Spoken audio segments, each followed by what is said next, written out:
प्रयागराज महाकुंभ का भव्य समापन। 65 करोड़ लोग श्रद्धालुओं ने लगाई आस्था की डुबकी। महाशिवरात्रि पर प्रयागराज महाकुंभ का समापन हो गया।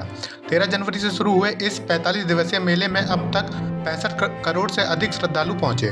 त्रिवेणी संगम में आस्था की डुबकी लगाने देश विदेश से लोग उमड़े।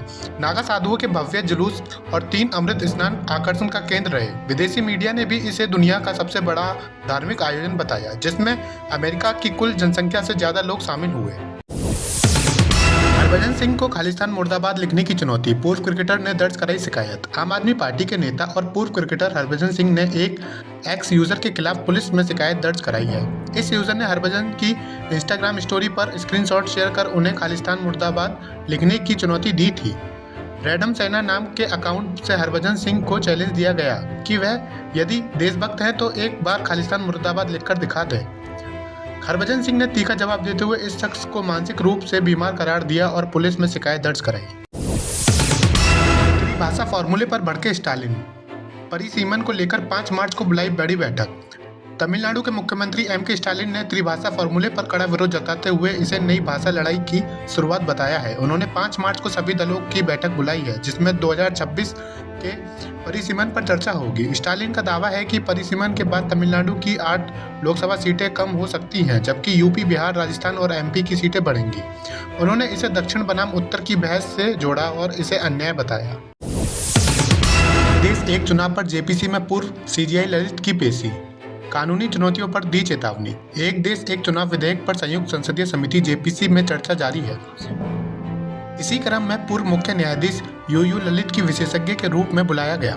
इंडियन एक्सप्रेस के मुताबिक उन्होंने समिति को कानूनी चुनौतियों से आगाह किया और पूरी प्रक्रिया को चरणबद्ध बनाने की सलाह दी। साथ ही विधानसभा कार्यकाल घटाने के लिए कानूनी पहलुओं पर भी चेताया। मंगलवार को 3 घंटे चली बैठक में जेपीसी और पूर्व सीजीआई के बीच महत्वपूर्ण चर्चा हुई।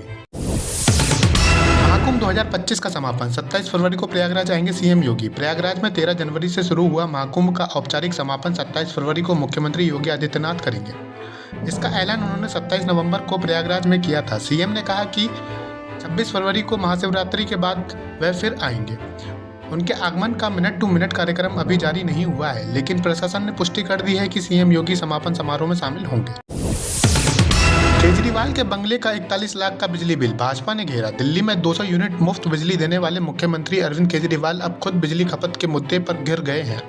आरटीआई के तहत मिली जानकारी के अनुसार उनके 6 फ्लैग स्टाफ रोड स्थित सरकारी बंगले का अक्टूबर 2022 से अक्टूबर 2024 तक का बिजली बिल 41.5 लाख रुपए आया।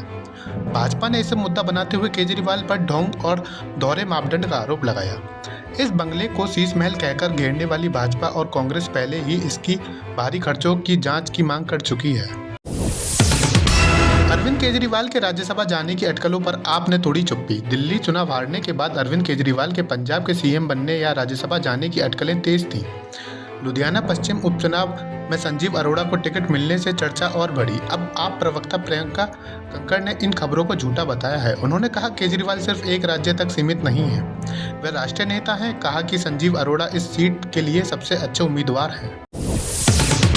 अमित शाह का तमिलनाडु में बड़ा बयान। 2026 में आएगी एनडीए सरकार। केंद्रीय मंत्री अमित शाह ने 3 दिवसीय तमिलनाडु दौरे पर हैं।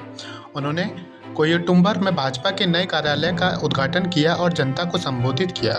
भाषण की शुरुआत में तमिल न बोल पाने के लिए माफी मांगते हुए उन्होंने डीएमके सरकार को निशाने पर लिया और शाह ने कहा समय आ गया है कि हमें तमिलनाडु से राष्ट्र विरोधी डीएमके को हटाना होगा। 2026 में तमिलनाडु में एनडीए की सरकार बनेगी।